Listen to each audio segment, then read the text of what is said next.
정지적인 거죠. 현재 지속할 수가 없다고 저는 봅니다.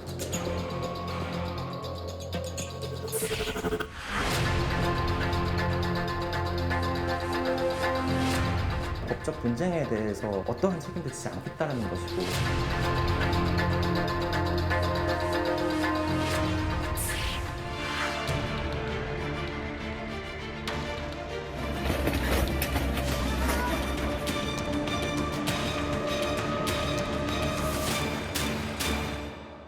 코로나19 4차 대유행으로 일일 신규 확진자 수가 전국 1,000명 선을 넘어선 지 벌써 30여일이 지났습니다.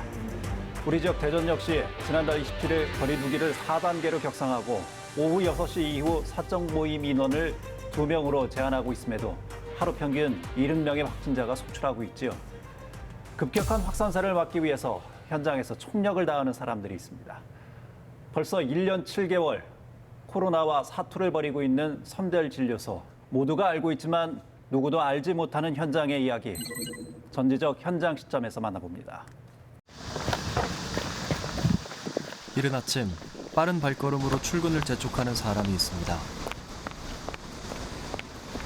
어제도 확진자가 많이 나와서요. 오늘도 부상할 것 같아서 전 직원이 일단 매일매일 빨리빨리 나오고 있습니다.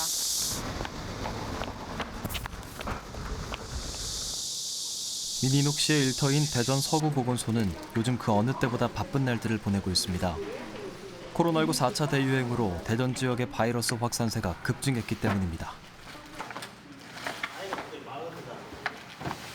감염병 관리 팀원들은 곧 열릴 선별진료소 근무를 위해 단단히 준비합니다. 요즘 폭염이 이어지다 보니까 저희 체온이 너무 올라가서 저희 체온을 조금 떨어뜨리기 위해서 있습니다. 직접 검체를 채취하는 직원들은 온몸을 가리는 두꺼운 방호복을 입고 마스크에 장갑, 덧신까지 착용해야 합니다. 오늘은 얼마나 많은 사람이 진료소를 찾을지 매일 긴장의 끈을 놓을 수가 없습니다. 지금 중산 중에서 표현이 미용실에서 거기서 50분을 한 지금 900명 생각하고 있고 그 외에 이제 다른 초등학교나 유치원에서 도 많이 나왔기 때문에 거기다 보지 않을까. 30도를 훌쩍 넘는 폭염의 날씨에도 코로나19 검사를 기다리는 행렬은 연일 끊이지 않고 있습니다. 1시간 정도 기다렸어요. 자가격리 해제하기 전에 왔어요. 제가 학원에서 아이들 가르치고 있는데 아무래도 학생이 많다 보니까 걱정이 돼서 검사 한번 받으러 왔어요. 오전 9시 검사가 시작되자마자 의료진들이 바빠집니다.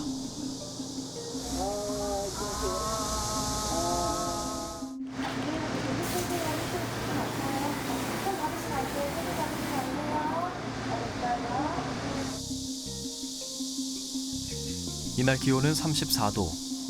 통풍이 전혀 되지 않는 방호복을 입는 것은 그 자체가 고역입니다. 저희가 방호복을 입기 때문에 옷을 입고 벗고 하기도 어렵고 그럴 시간이 안 돼서 중간에 화장실을 가는 건 어렵습니다. 중간에 물을 마시는 것도 최소한으로만 먹을 수 있도록 목을 조금 적시는 정도로만 마시고 물을 벌컥벌컥 마시고 이렇게는 하지 못하고 있습니다. 의료진이 착용하는 레벨 D 방호복을 취재진이 직접 입어봤습니다. 총 무게 6kg에 이르는 방호복을 입고 간단한 활동을 한 지 10분. 온몸이 땀으로 젖고 숨이 가빠옵니다. 열화상 카메라로 측정한 체온은 최고 40도. 정상 체온보다 약 4도를 웃도는 고온을 계속 견뎌내야 하는 셈입니다. 오전 검사가 끝났습니다. 3시간 만에 방호복을 벗고 한숨 돌리는 시간. 가장 먼저 찾게 되는 것은 물입니다. 탈진을 막기 위해서입니다. 코로나 시작하면서부터 계속했고요. 지금 그 작년 2월인가요? 언제인지도 생각이 안 나네요. 시간 가는 줄 몰라서. 이제 델타가 워낙 전염성이 강하다 보니까 그런 것만 이제 크게 터지지 않으면 좋겠다 이런 생각을 하고 있죠. 처음에는 적응이 안 돼서 숨이 컥컥 막히고 이제 제가 한번 기절을 했습니다. 그 전날 같이 일하던 선생님께서 사정으로 갑자기 퇴사를 하게 되셨어요. 그래서 검체 채취 인력이 조금 부족했던 상황에서 그날 또 폭염주의보가 내려왔고 쉬지 못하고 일을 하다 보니까 갑자기 어지러움과 약간 메스꺼움을 느끼고 잠깐 그래서 정신을 잃었던 것 같습니다. 코로나19 발생 이후 사직한 보건소 직원은 이전 3년 평균보다 1.5배가 늘었습니다. 휴직자 역시 1.4배로 늘어났습니다. 대전, 세종, 충남의 보건소 상황도 예외는 아닙니다. 전국에서 가장 높은 사직 증가율을 보인 곳은 대전시, 휴직 증가율이 가장 높은 곳은 세종시로 나타났습니다. 서로의 빈자리를 메우며 오늘 하루를 버팁니다.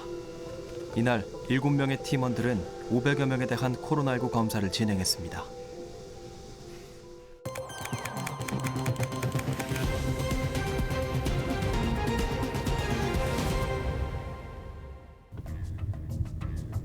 대전 대덕구의 한 도로. 잠시 신호대기를 하는 짧은 시간에도 임태정 씨의 업무는 이어집니다. 여기 대덕구 보건소입니다. 네, 안녕하세요. 지금 소독은 지금 확진자가 머물렀던 곳 할 거고요. 그쪽 이제 복도랑 그다음 로비랑 그 카운터 쪽 해가지고 전부 다 소독 진행할 겁니다.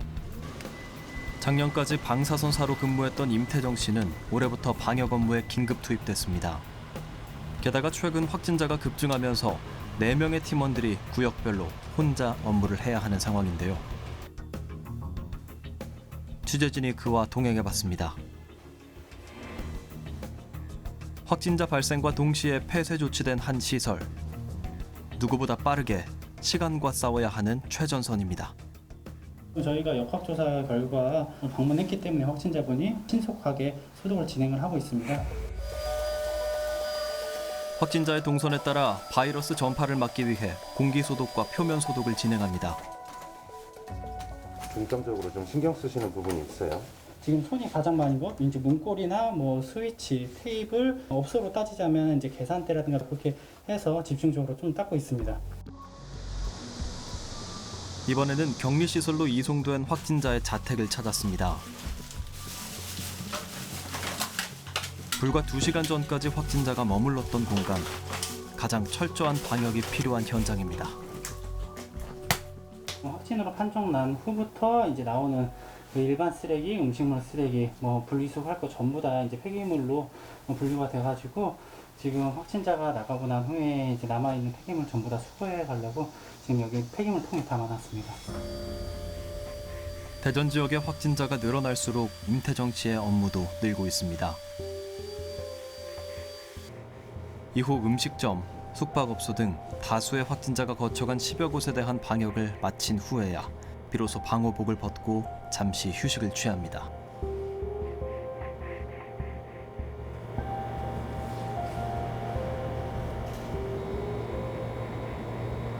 소독을 하고 나면은 온몸이 이제 땀으로 젖어버리고 하다못해 이제 속옷까지 다 젖어버리는 경우가 발생하거든요. 확진자가 나오게 되면은 이제 확진자 동선이라든가 자택은 제가 꾸준히 해야 되고요. 지금 그러면서도 제가 이제 빠뜨리는 동선이나 자택이 없도록 꼼꼼하게 체크를 하고 실무자로서 책임감을 가지고 일하려고 합니다. 취재진은 코로나 대응 업무를 하는 보건소 직원들의 근무 시간을 파악해 보기로 했습니다. 월별로 그 감염 및 역학조사 우리 직원들이 그 시간 외에 근무를 한 시간을 통계를 뽑아봤는데요. 180시간 이상을 근무를 한 경우 표시를 해봤습니다. 결과는 놀라웠습니다. 코로나19 발병 이후 일선 근무자들의 절반 이상이 100시간이 넘는 초과 근무를 기록했습니다. 상황실 근무자 A씨의 1월부터 6월까지의 초과 근무 현황입니다. 가장 많은 근무를 한 4월의 초과 근무 시간은 무려 182시간. 평일에 하루도 쉬지 않고 오전 9시부터 자정까지 일하고도 휴일에 6시간 이상 근무한 셈입니다. 사실은 예상보다도 더 많이 있어서 좀 놀랐었고요. 그래서 좀 더 이제 로테이션이라든지 뭐 이런 쪽을 더 고민을 하게 됐습니다.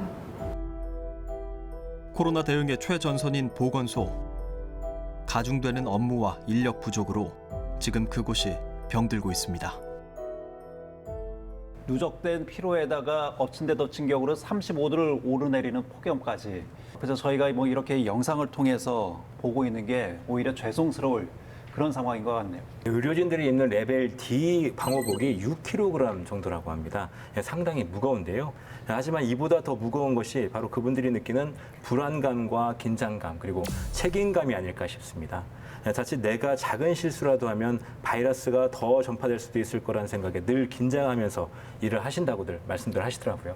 여기에다가 이제 보건소 인력의 인력 유출로 인해서 상당히 제한된 인원으로 업무가 더 가중되고 있다. 이런 어려움도 호소하고 있는 것 같습니다. 예, 실제로 한 조사에 따르면요. 현장 의료진의 37.5%가 코로나 업무를 하면서 건강 상태가 나빠졌다고 하고요. 또 89.3%는 극심한 스트레스에 시달리고 있는 것으로 집계됐습니다. 예. 현재 의료계에서는 지역보건법의 개정을 요구하는 목소리가 높습니다. 예를 들면 현행법에 명시된 보건소 간호사 배치 기준을 조정해야 한다는 것인데요. 25년째 제자리 걸음이어서 이를 현실화하는 것이 필요합니다. 낮 동안 쉴 틈 없이 계속되던 방역 업무, 여기서 끝이 아니죠. 보건소 현장으로 다시 가보겠습니다. 밤 9시 보건소 상황실이 가장 바빠지는 시간입니다. 낮에 방역 업무를 했던 임태정 씨도 아직 퇴근하지 못했습니다. 모두 13시간째 근무 중인 상황. 네, 안녕하세요. 대덕구 보건소 역학조사팀인데요. 7월 24일 날 제일 처음에 어디 가셨을까요? 대천항에서 회를 떠서 와서 어떤 땡땡 휴게소로 들려서 핫바를 하나 사고 그렇게 해서 집으로 바로 오셨다는 거죠. 오늘 나온 확진자의 동선을 일일이 파악하는 김영은 씨. 촌각을 다투는 일이기에 밤낮이 따로 없습니다.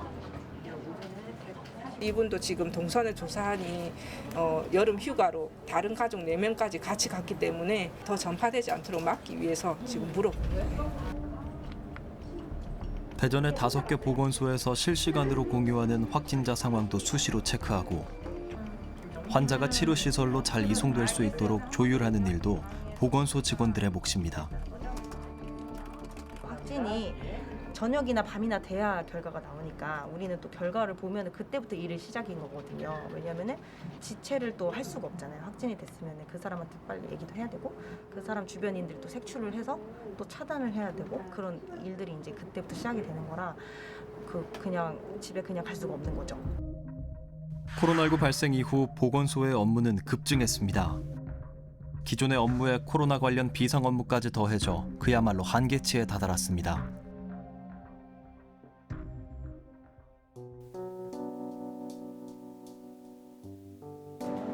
자정이 돼도 끝날 줄 모르는 업무. 벌써 1년을 훌쩍 넘긴 이 사투는 언제까지 계속되는 걸까요? 검사도 많이 해야 되고 그다음에 그 분류되는 뭐 밀접 접촉자나 그 자가격리자들을 그 관리해줘야 되는 인력도 더 있어야 될 것이고 또 그렇게 되다 보면은 병원에 입원이나 이송시키는 요원들도 더 많이 있어야 되고 이렇게 돼야 되는데 그러니 마른 수건에서 짜낼 수밖에 없는 거죠. 코로나로 경무에 시달리던 부산의 한 보건소 공무원의 안타까운 소식이 있었는데요. 한 달 초과 근무 시간이 많게는 133시간인 경우도 있었습니다. 지난 5월 우려했던 일이 현실로 닥쳤습니다. 한정된 인력에 기대 그저 버티고 있는 위태로운 보건소의 현실.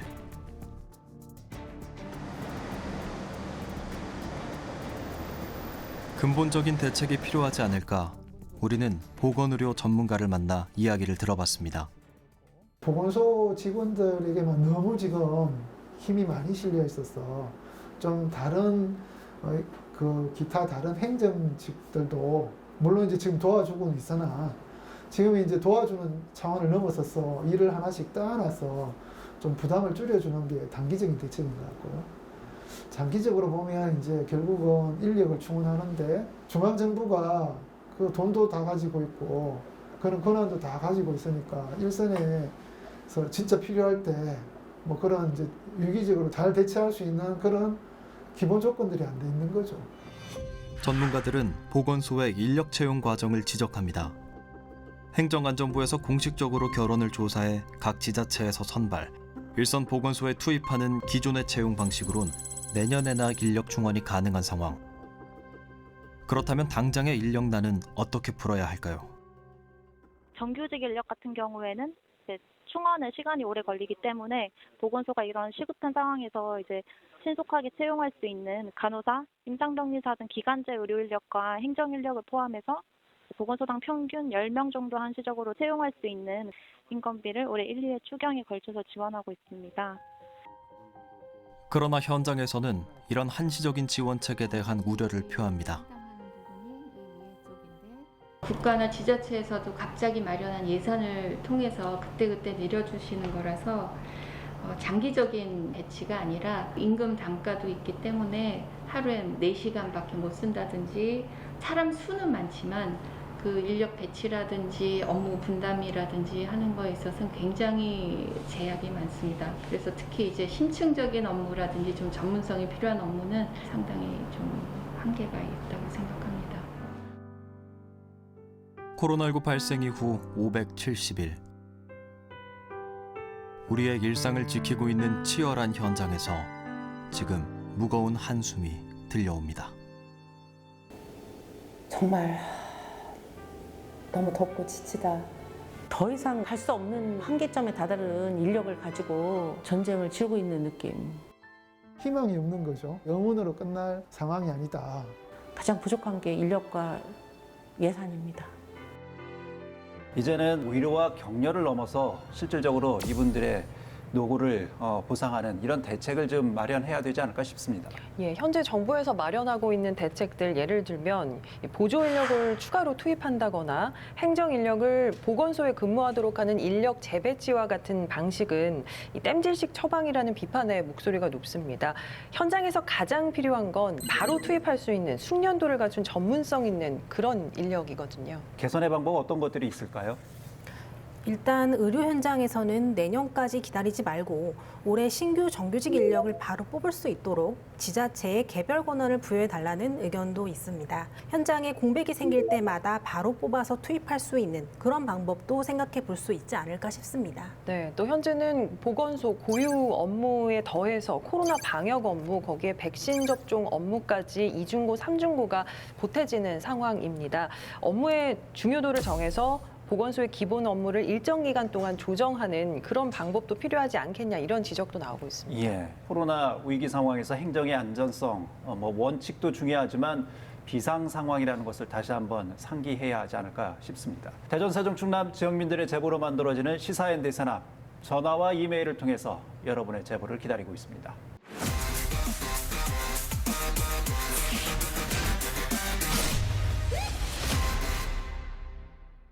저희 시사인드 세남은 지속적인 후속 취재를 통해서 태안 안면도 꽃지 해수욕장 주차장을 둘러싼 여러 문제를 지적해왔습니다. 지난 1월 26일 방송을 통해서 처음 문제 제기를 한 이후 반년이 지났습니다만 이곳의 상인들은 이 문제가 개선이 아닌 계약으로 치닫고 있다고 호소합니다. 시민능보 불청객 정진호 팟캐스트 PD가 현장을 다시 찾았습니다.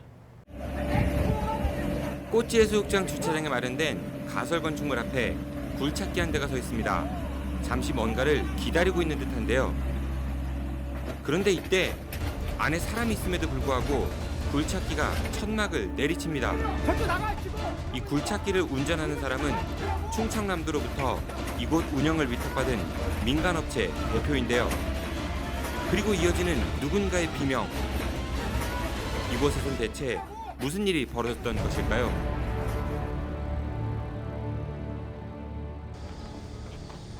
당시 다친 사람을 만나보았습니다. 동네 주민들이 이거를 내가 썼어요. 몇 주 진단 나오셨어요, 혹시요? 지금 3주요. 3주? 예, 근데 정신과는 더 오래 받아야 된다 그래. 그 사람이 포크리를 다 이렇게 몰고 오더라고 그러더니 가게 앞에다 딱 놓더라고. 그래서 나는 설마 사람 있는데 그렇게 찍어내리려는 생각은 안 했어요.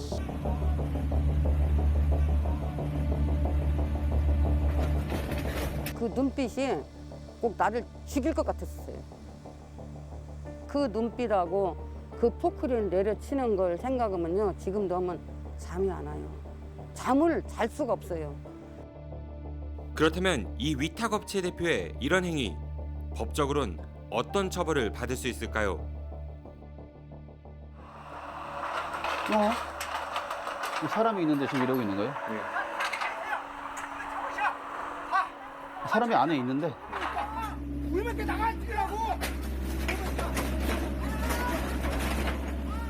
어떤가요, 이런 상황이?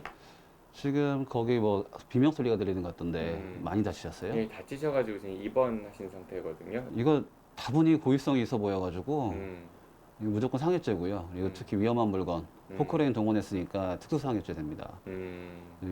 특수상해죄 하면은 한 10년 이하의 징역 정도 되거든요. 아, 굉장히 처벌이 센 거네요. 네, 1년 이상.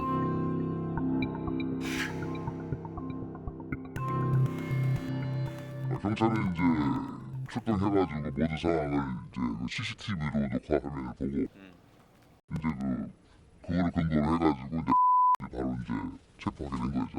현행범으로. 예. 지금 이제 구속영장 발부돼가지고 송치된 상태입니다. 우선은 그 물건들을 손괴했으니까 특수 재물 손괴랑 특수 폭행, 그 다음에 또 이제 운전면허 자격증이 없어가지고 건설관리법 위반 이렇게 3개로 송치했습니다. 그렇다면 이 업체 대표, 도대체 왜 이런 일을 벌였던 것일까요? 얼마 전 태안군에서는 상가 재허가를 위해 이곳에 설치된 일부 시설물들에 대한 철거 명령을 내렸습니다. 하지만 이 업체 대표와 갈등 관계에 있던 일부 상인들이 이를 거부했고, 그러면서 이 업체 대표가 무리수를 두다가 이 같은 일이 벌어지게 된 것입니다. 그리고 이 일 말고도 이 업체 대표로부터 심한 모욕을 당한다고 주장하는 상인들도 있습니다. 대표라는 사람이 이 버러지 같은 것들은 다 내쫓아야 된다. 인격적으로 너무 모독을 당하는 거죠. 뭐 끄떡마면 뭔 놈 막 파버린다 어찐다. 정말 말할 수 없는 그 욕짓거리 하면 그 수모를 어떻게 감당할 수가 없어요. 충청남도 도유지인 꽃지해수욕장 주차장, 결국 이 지경에 이르게 됐습니다. 꽃지해수욕장 주차장 관련 문제는 저희가 방송에서도 여러 차례 지적을 한 바가 있습니다. 근데 문제가 더 악화되고 있는 상황인 것 같습니다. 꽃지해수욕장 주차장은 충청남도가 소유한 도유지입니다. 그런데 충청남도가 이걸 민간업체에 위탁을 주면서 갈등이 시작된 건데요. 이 위탁업체가 주차장으로 운영하지 않고 임시 상가를 지어서 사실상의 임대업을 해왔고, 그러면서 상가 임대료와 운영권을 둘러싼 여러 갈등이 이어진 상황입니다. 그러다가 한 달쯤 전이었죠. 6월 말 위탁 계약이 종료되면서 태안군에서는 이 임시 상가가 재허가를 받기 위해서는 기존에 허가받지 않은 일부 시설물들을 철거하라고 명령을 내렸습니다. 하지만 위탁업체 대표와 갈등 관계에 있던 일부 상인들이 이를 거부했고요.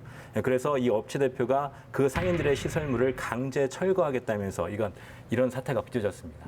그렇다면 왜 이런 일이 계속되고 있는지 주차장 위탁 과정부터 다시 한번 살펴보도록 하겠습니다. 이곳 꽃지해수욕장 주차장은 충청남도 소유의 도유지입니다. 하지만 과거 관리가 잘 안 되던 시절 이곳 주차장에는 불법 노점선들로 몸살을 앓았고요. 그러면서 인근 주민들과 관광객의 민원도 끊이지 않았습니다. 그래서 충청남도에서는 이곳 주차장을 유료화해서 민간에 위탁했습니다. 그런데 입찰 과정에서부터 문제가 있어 보였습니다. 일단 다른 회사 명의로 입찰 가격을 슬쩍 흘려서 경쟁자에게 혼선을 준 다음에 입찰이 시작되기 직전 신생법인을 만들어서 최고가액을 제시하면서 입찰에 참여했던 겁니다. 그러니까 이 사업을 따기 위해 허위로 입찰 경쟁자를 내세웠단 말인데요. 사실 경쟁을 안 하는데 A와 B가 나와가지고 각자 나는 얼마를 쓸 테니 너는 얼마를 써라. 이렇게 공모하는 거, 짜고 치는 거는 공정한 그 경쟁이 아니거든요. 이런 경우에 경매 입찰 방해죄가 성립이 됩니다. 그렇다면 이 사업을 담당하고 있는 충청남도 산림자원연구소 태안사무소에서는 이에 대해 어떤 말을 할까요? 입찰서를 우리는 보지도 못하고 그 자산공사인가 어디서 그 지투인가 전자 입찰을 했기 때문에 저희는 몰라요. 조사를 해보셔야 되는 거 아닌가요? 뭐 권한도 없으니까 못했죠. 조사 권한이 있는 곳에다가 의뢰할 수 있지 않나요? 문제제기도 뭐 없었고 그런 건 아직 뭐 그런 건 없는데. 그러니까 담당 기관에선 사실관계 파악을 위한 조사나 수사례 같은 조치를 취할 계획도 없고 또 그동안 수차례 제기됐던 문제 제기 자체도 부정하고 있는데요. 문제는 또 있습니다. 이곳은 공유재산이기 때문에 전대행위가 법으로 제한되어 있습니다. 그래서 이 상가에 입점한 상인들은 정상적인 임대차 계약을 할 수 없었습니다. 주소지가 혹시 여기로 돼 있나요? 아니요, 여기가 안 되어 있어요. 어디로 돼 있죠? 집으로요. 100으로? 식당으로 안 되어 있고 수산물로 되어 있어요. 그럼 맞지 않는 사업자를 갖고 영업을 하시는 거네요? 결론은 그렇죠. 불안하죠. 정상적으로 해준다고 말 하죠. 이렇게 허위 주소지와 실제와 맞지 않게 하는 영업행위 여신전문금융법 위반으로 3년 이하의 징역이나 2천만 원 이하의 벌금형에 처해질 수 있는 심각한 범죄입니다.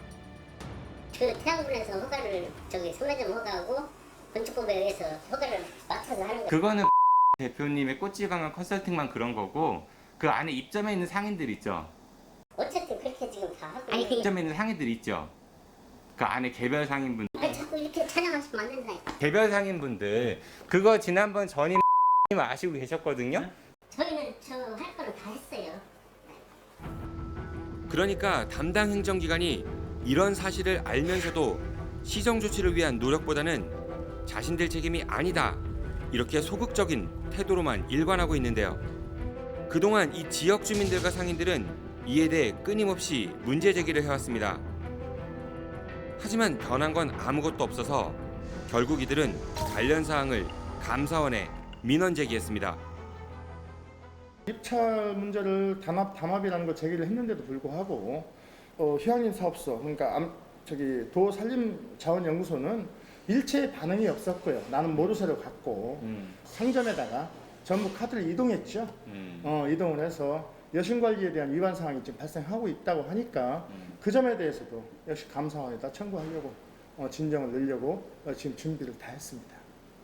네, 그동안 저희 방송에서도 몇 차례 이 꽃지 해수욕장 주차장의 문제에 대해서 지적해드린 적이 있습니다. 그래서 충청남도에서는 문제점을 파악해서 곧 개선책을 마련하겠다 이런 이야기를 전했었는데요. 입찰을 하든 아니면 수의 계약을 하든 저희네하고 공유하면서 계약을 하겠다. 그런데 갑자기 6월 25일 날 오후 한 대여섯 시쯤 됐죠. 그때 그 계약을 했다고 그러더라고. 누구랑요? 라는 그 꽃지 대표하고. 그러니까 충청남도가 내놓은 해결책이 기존 업체와 수의계약 형태로 계약 연장을 하는 것이었단 말인데요. 충청남도 산림자원연구소 태안사무소는 조례에 근거한 적법한 절차였다고 말합니다. 그렇다면 이런 수의계약 형태 과연 문제는 없을까요? 조례상의 공정한 경쟁이 어려울 것 같고 경쟁 상황이 어려울 것 같을 때 수의계약 체결할 수 있다는 규정이 있는데요. 과연 이 경우가 경쟁이 어려울 정도로 수의계약을 추진했어야 되는 사안인지도 의문이고 과연 업무 수행을 제대로 할 수 있는 적절한 업체인지도 의문이라는 그런 의견들이 많을 것 같습니다.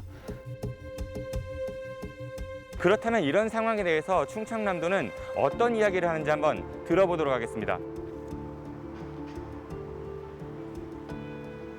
태안사무소에서 규정에 따라 가지고 수의계약 절차를 이행한 걸로 저희 이해하고 있습니다. 그 관련해 가지고 그 지역의 주민들이 감사원에 그 민원을 요구해서 현재 감사 중에 있어서 우리 도 같은 경우도 그 감사원의 감사 결과에 따라 처분에 따라 처리를 할 예정입니다. 도유재산은 도민 모두의 이익을 위해 사용돼야 됩니다. 그리고 그 관리 책임은 분명히 충청남도에 있는 것이죠. 하지만 충청남도가 책임을 소홀하는 사이 사익이 충돌하면서 주민들 간의 갈등은 극에 달했고 소송도 난무하면서 그리고 굴착기까지 동원돼 사람이 다치는 일까지 벌어졌습니다. 이런 게 더 행복한 충남의 모습인지 충청남도가 스스로를 되돌아봤으면 좋겠습니다. 주차장 위탁 사업이 애초에 첫 단추부터 잘못 깬 것이 아닌가 이런 얘기를 안 할 수가 없을 것 같습니다. 예, 그렇습니다. 우선은 위탁 사업의 입찰 과정에서 사전에 모의가 있었다는 의혹이 있고요. 그리고 또 이곳이 도유지잖아요.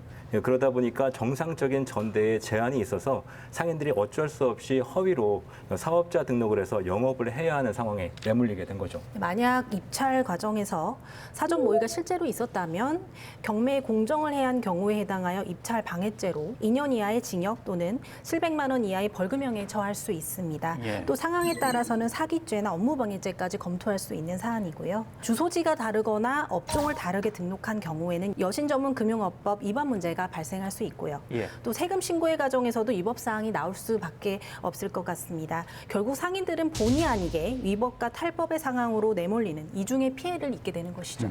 결국 땅 소유권을 갖고 있는 충청남도가 제대로 된 관리 감독 역할을 했어야 했는데 그간 도유지 관리에 소홀했기에 결국 이런 상황까지 이르게 되지 않았나 싶습니다. 물론 현재 감사원 감사가 진행되고 있다고는 하지만 충청남도 스스로도 이 문제 해결을 위해서 더욱 적극적으로 나서야 하지 않을까 싶습니다.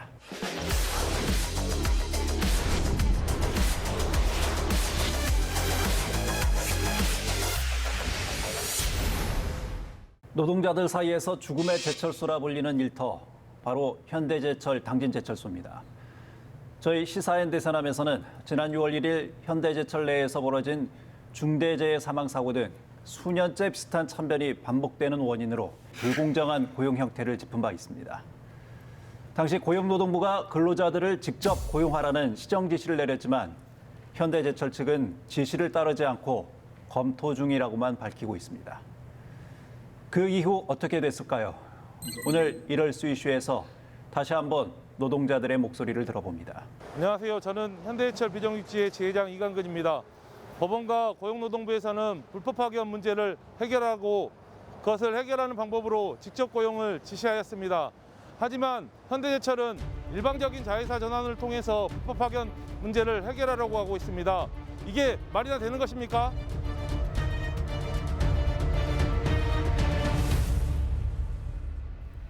현대제철 불법 파견 문제가 새로운 국면을 맞이했습니다. 지난 2월 10일 현대제철은 고용노동부로부터 불법 파견 근로자들에 대한 직고용 시정 지시를 받았는데요. 4월 26일로 연기됐던 유예 기한까지도 지시를 따르지 않았습니다. 결국 7월 2일 고용노동부는 현대제철에 120억 원의 과태료를 부과했습니다. 곧이어 7월 7일 현대제철은 9월 중 자회사를 설립해 당진 공장 5,300여 명을 포함 사내 하청 근로자 7천여 명을 정규직화하겠다고 공표했습니다. 현대제철에서 100% 자본을 출자한 자회사 본인들은 계열사라고 하는데 자회사고 종속 관계에 이룰 수밖에 없다라는 게 노조 입장이고, 그리고 과태료 120억이 부과됐었습니다. 그리고 당진만 73억 3천이에요. 그 부분을 회피하는 하나의 방법으로도 지금 자회사를 사용하고 있지 않냐. 자회사 설립 배경에 대해 현대제철은 사내 하청 근로자들을 직접 고용함으로써 근로조건 향상과 고용 안정성이 확보된 일자리를 제공하려는 취지라며 과태료 부과와는 무관한 결정이라고 입장을 밝혔습니다. 임원들 구성을 보면 지금 현재 협력업체 대표들이 대거 수평 이동했고, 그리고 협력업체 관리자들도 1차 채용을 통해서 대부분 다 넘어가 있는 상태입니다. 그렇기 때문에 현대제철에서는 실질적으로 현대제철이 운영하는 게 아니고 협력업체를 통해서 그냥 운영한다고 확인할 수가 있는 거죠.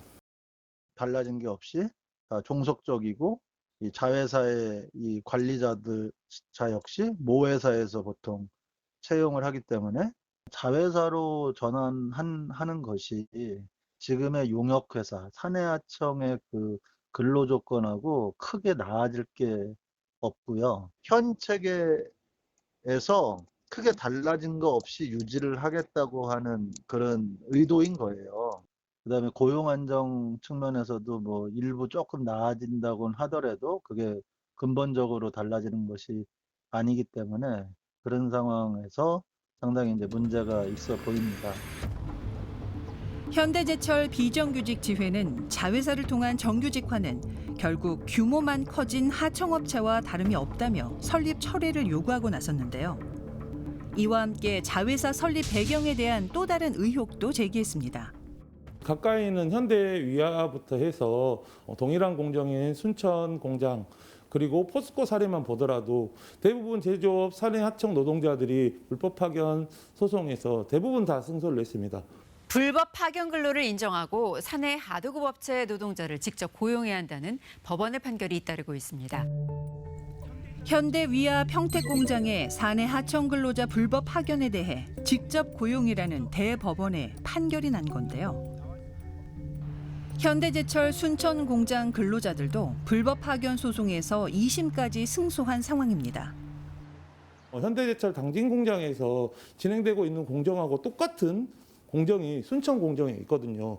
그 공정에 있는 모든 노동자가 불법 파견이라고 인정을 받았기 때문에 당진 공장 또한 불법 파견이라고 인정받을 가능성이 가장 높은 거죠. 그래서 그 판결이 나오기 전에 미리 그런 것들을 미래적인 리스크를 제거한다라고 저희는 생각하고 있습니다.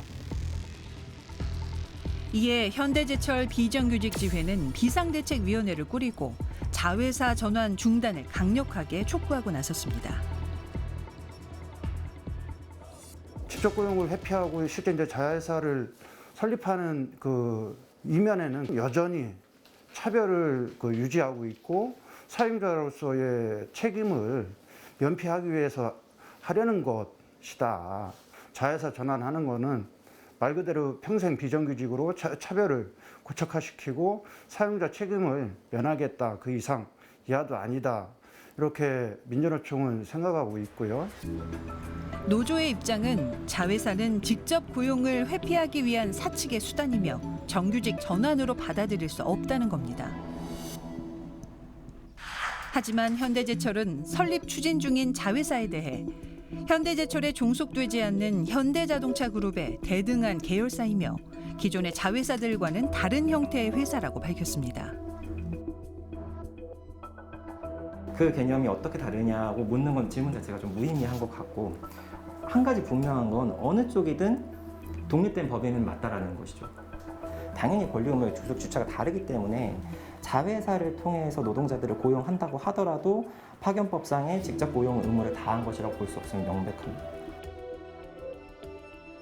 현대제철의 자회사 설립을 두고서 회사 측은 직접 고용을 위한 것이다 이렇게 주장하고 있고, 노조 측은 직접 고용을 피하기 위한 꼼수다 이렇게 맞서고 있는 것 아니겠습니까? 네, 우선 노조에서는 왜 지금 자회사인가 하는 시기의 문제를 지적하고 있습니다. 현대제철 불법 파견과 관련한 소송들에서 현재 노동자들의 손을 들어주는 상황이 계속해서 이어지고 있거든요. 예. 현대위아 평택공장의 사내 하청 근로자 불법 파견 소송에서 불법 파견을 인정하고 하청 근로자들을 직접 고용하라는 대법원 판결이 있었습니다. 더 이상 당진 공장 내의 불법 파견 문제를 회피하기는 어려운 상황이 된 것 같습니다. 지금 노동자들이 사측을 대상으로 해서 불법 파견 관련한 소송을 제기한 상태지요? 네, 그렇습니다. 현대제철 당진 공장의 불법 파견 소송자는 3,000명이 넘습니다. 제조업 가운데 최대 규모인데요. 그런데 사측이 갑자기 자회사 설립 카드를 들고 나온 건데요. 코앞에 맞닥뜨린 직접 고용을 피해 나가려는 것 아니냐 하는 의혹을 노조 측에서 당연히 제기할 수밖에 없는 상황인 것 같습니다. 예, 현대제철 측에서는 이 자회사 설립이 오랜 고민 끝에 내놓은 결정이고 직접 고용과 다를 바가 없다라고 말을 하고 있는데, 여러 정황상 노조 측에서는 진정성의 의문을 던지고 있는 그런 상황인 거죠. 예. 자회사를 통한 정규직 전환은 그동안 파견, 용역이라는 열악한 고용 형태를 개선하기 위한 대안으로 여겨져 왔습니다. 하지만 노동계에서는 자회사의 정규직 전환이 제대로 된 정규직 전환이 아니라는 평가들이 많습니다. 예. 여전히 차별이 존재하고 그전 용역 시절과 달라진 게 없다는 것이 현장의 목소리인 것이죠. 자, 그렇다면 현대제철이 정규직 전환과 같은 의미라고 말하고 있는 자회사 현대 ITC에 대해서 좀 더 자세히 살펴보도록 하겠습니다. 노조의 강력한 반발에도 현대제철은 계획대로 자회사 설립을 추진했는데요. 경력사원 채용 공고를 통해 사내 하청 직원들을 신규 채용하며 정규직 전환과 임금 및 복리 후생을 내걸었습니다. 그러나 구체적인 임금에 대해서는 개인별 경력 차이가 있어 협의 후 확정할 계획이지만 대폭 상향될 것이라 전했고, 현대자동차 그룹 계열사 수준의 복리 후생이 제공될 것이라고 밝혔습니다. 지금 나온 내용들 임금이나 복지 수준이 새로 신입으로 입사를 하면서 그동안 저희 현대제철 비정규직지회가 그동안 이제 교섭을 통해서 이제 쟁취해 놓은 그런 승계되는 부분들이 다 없어지는 거죠. 그래서 실제 저희한테는 선전은 뭐 자회사의 정규직이라서 좋다 이렇게 하는데 이제 이런 내용들을 아시는 분들은 실제 상향되는 부분이 없다는 거, 그리고 저희의 권리만 포기하는 거, 그렇게 이제 다 인식을 하고 있습니다. 명확하지 않은 임금과 원청 정규직과 다른 복지 등 근로 조건에 대한 비판에 이어 채용 공고에서 요구하는 입사 조건에서도 문제가 제기됐습니다. 결과가 나오는 시점에 이렇게 불법 파견 소치하나 그 부재소 동의서를 받고 그게 전제 조건이 되는 자회사 전환은 얘네가 이제 꼼수라는 거죠. 그 불법 파견 해결을 은폐하려고 하고 있는 행위라고 생각하고 있고요. 불법 파견 은폐 목적이라는 노조의 주장에 대해 현대제철은 그동안 발생한 분쟁과 향후 발생될 수도 있는 법률적 문제를 해소하고 회사의 지속 가능한 성장을 위해서라는 입장을 전했는데요. 입사를 지원한 직원 모두에게 동의서 제출에 따른 경력금 500만 원을 지급하며 소송까지 취하한 직원에게는 250만 원 추가 지급 계획을 밝혔습니다.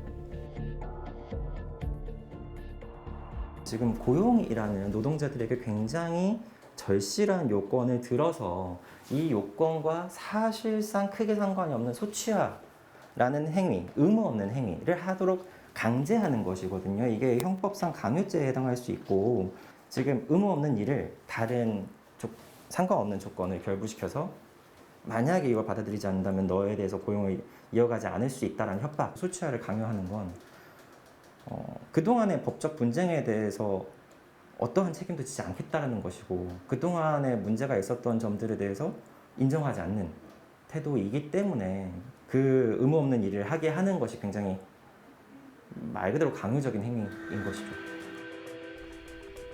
채용 공고를 통한 요구 조건과 함께 채용 관련 문답에서도 논란이 이어졌습니다. 자회사와 협력업체 직원들이 동일 공정에 있을 수 없다며 협력업체의 계약 조정에 대해 언급한 건데요. 이와 관련한 질문에도 협력업체의 계약 업무 조정이 불가피할 것 같다는 입장을 밝혔습니다. 대법원이 파견과 도급을 구별하는 징표로 5가지를 들고 있는데 그 중에 가장 좀 염두에 둬야 할 것은 누가 사용 지시를 하였는가 하는 점과 그 노동자들이 수행한 업무의 전문성이 있는가 하는 점입니다.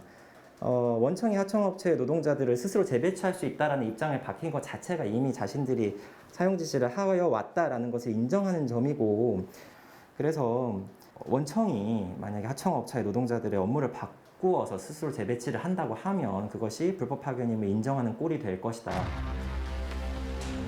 자회사 설립을 두고 노사 간 갈등이 고조되는 가운데 현대제철 비정규직지회는 사내 농성장까지 설치하는 등 강경 대응에 나섰습니다. 이번에 실제 이제 이 불법 파견을 해소할 수 있는 기회인데 이게 자회사 꼼수로 전환해서 여기에 이게 인정된다라고 하면 민간기업 대부분 이제까지 사내하청 협력업체였던 비정규직들이 이름만 바뀌어서 자회사라는 이름만 바뀌어서 차별과 착취 구조는 계속 유지될 거다. 자회사 설립 추진 과정에서 여러 논란이 일었음에도 신규 직원 채용은 중단 없이 진행됐는데요. 8월 4일 모든 채용 절차가 마무리됐습니다. 그런데 채용이 진행되던 시점에 또 다른 논란이 제기됐습니다. 바로 7월 30일 현대제철 사내 하청업체 14곳이 노조에 공문을 보내 8월 31일부로 도급 계약이 종료된다며 폐업 통보를 전해온 겁니다. 문제는 이 중 13곳의 도급 계약 종료 예정일이 내년 2월이었다는 건데요. 게다가 사내 하청업체 노사 대표가 체결한 특별 합의서에는 도급 계약 종료의 경우 사전 2개월 전 통보한다고 명시돼 있습니다. 노조는 고용관계 종료 통지가 부당한 실직으로 이어질 것을 우려하고 있습니다. 자회사 설립 추진과 함께 불거진 불법 파견 논란과 노 사이의 대립. 깊어진 갈등의 골은 해소될 수 있을까요? 현대해철은 불법 파견 문제를 자회사를 통해서 덮으려고 하지 말고 그 불법 파견의 피해자인 현대해철 비정규직제와 직접 교섭을 통해 문제를 해결해야 될 것입니다. 자회사 설립 추진 과정에서 현대제철 사내 하청업체 14곳이 도급계약 종료를 알리면서 이 실질적인 폐업을 노동자들에게 통보한 상황이라고 합니다. 그렇다면 이들 업체에 속해 있던 노동자들은 기존의 일자리를 잃게 되는 것은 아닌지 모르겠습니다. 그래서 노조 측에서는 대규모 실직을 우려하고 있는데요. 저희 취재진이 이와 관련해서 현대제철 측에 문의를 했고 서면 답변을 받았습니다. 폐업으로 인해 계약이 종료되는 근로자들 중 계열사로 취업을 하지 않는 근로자들은 다른 협력사들을 통해 재취업을 적극 협력 권고함으로써 고용 안정을 추구할 계획입니다. 과거에도 공정 조정이 있었지만 본인의 의사로 퇴사하지 않는 이상은 모두 재취업을 진행했고 처우 부분도 유지돼 왔습니다. 실직자 발생에 대한 노조의 입장은 우려일 뿐입니다. 이렇게 밝혀왔습니다. 예. 하지만 노조 측의 우려대로 이 과정에서 누군가 실직을 하게 된다면 이거는 부당 해고의 소지가 있지 않습니까? 부당 노동행위 여부를 따져볼 수 있는 사안으로 보입니다. 입사 조건 중 하나로 소송 취하, 부재소 동의서 이러한 일방적인 권고에 따르지 않는 것이 결과적으로 실직으로 이어진다. 이 경우 부당 노동행위를 검토해볼 여지가 있다고 보입니다. 노조 역시도 불법 파견 아니라면서 하청사는 마음대로 문 닫는 현대제철 이런 제목으로 성명서를 발표를 했습니다. 그러면서 사측이 직접 노동자들과 대화에 나서줄 것을 다시 한번 촉구했습니다. 이제는 현대제철 측이 이 문제를 직면하고 노동자들과 직접적인 대화에 나서야 하지 않을까 싶습니다. 그래야만 그들이 줄곧 얘기했던 노동자를 위한 깊은 고민과 대안이라는 말이 진실로 공감을 얻을 수 있지 않을까 싶습니다. 시사인 대사람 다음 주에 뵙겠습니다.